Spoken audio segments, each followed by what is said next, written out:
এদিকে শ্রমিক কর্মচারীদের কর্মবিরতিতে অচল চট্টগ্রাম বন্দর। এ নিয়ে আরও জানবো বিস্তারিত। আমাদের সাথে যুক্ত হচ্ছে সহকর্মী ফখরুল ইসলাম। ফখরুল,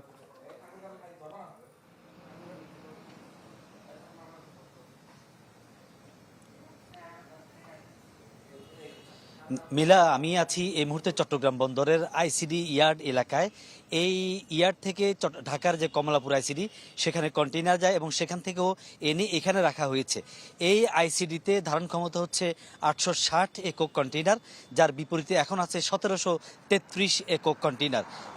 এই দ্বিগুণ হওয়ার দুটি কারণ রয়েছে। একটি হচ্ছে যে রেলের যে ওয়াগন সংকট, তার সাথে যোগ হয়েছে চট্টগ্রাম বন্দরে গত 4 দিন ধরে শ্রমিক কর্মচারীদের যে কর্মবিরতি, তার একটা অচলাবস্থার প্রভাব।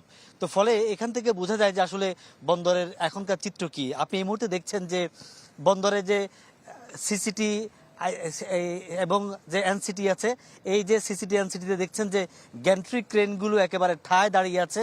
তাদের যে বুমগুলো উপরের দিকে তুলে সেখানে জাহাজ আছে, কিন্তু সেই জাহাজ থেকে কন্টেইনার নামানো হচ্ছে না, কিংবা কন্টেইনার সেই জাহাজে তোলাও হচ্ছে না। আজ গত 3 দিন ছিল শ্রমিক কর্মচারীদের কর্মবিরতি 8 ঘন্টা করে। আজ সকাল থেকে সেই কর্মবিরতি সকাল 8টায় শুরু হয়েছে এবং এটি চলবে আগামীকাল সকাল 8টা পর্যন্ত। আসলে এবারে দেখতে হবে যে 24 ঘন্টার প্রভাব কতটা ভয়াবহ হয়। এই যে চট্টগ্রাম বন্দরের এনসিটি বিদেশি অপারেটরকে দেওয়ার যে প্রক্রিয়া, তার প্রতিবাদে শ্রমিক কর্মচারীরা যে কর্মবিরতি শুরু করেছে, তারা বলছে যে এই অবস্থান থেকে সরকার পিছু না হটা কিংবা সরে না আসা পর্যন্ত তাদের এই কর্মবিরতি চলবে। তবে ব্যবসায়ীরা খুবই উদ্বিগ্ন। বন্দর ব্যবহারকারী যারা আমদানি রপ্তানিকারক, তারা বলছেন যে দেশের অর্থনীতির কিন্তু একেবারে 12টা বাজতে চলেছে, এটা লালবাতি জ্বলার মতো অবস্থা। এই অবস্থায় শ্রমিক কর্মচারী এবং বন্দর কর্তৃপক্ষ তথা সরকার উভয়কে বসে আলোচনার মাধ্যমে সমঝোতার কোনো বিকল্প তারা দেখছেন না। জি, ধন্যবাদ আপনাকে।